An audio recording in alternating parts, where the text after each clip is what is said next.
वैदिक आध्यात्मिक परंपरेच्या नवजागरणाचे प्रणेते महर्षी दयानंद सरस्वती यांची आज जयंती.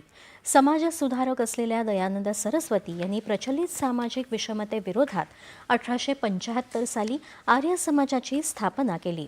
जातीवाद, रूढीवाद यासारख्या त्रुटी दूर करून महिलांच्या सामाजिक सशक्तीकरणाला वाव देऊन त्यांनी समाजाचं प्रबोधन केलं. सामाजिक सुधारणा आणि शिक्षणावर भर देत आर्य समाजानं देशाच्या सांस्कृतिक आणि सामाजिक जाणीवेला जागृत करण्यात महत्त्वाची भूमिका बजावली आहे.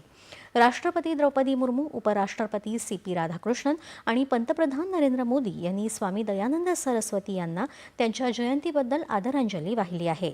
स्वामी दयानंद सरस्वती यांनी संपूर्ण समाजाला आणि देशाच्या शिक्षण प्रणालीलाही दिशा दाखवली असं राष्ट्रपतींनी म्हटलं आहे.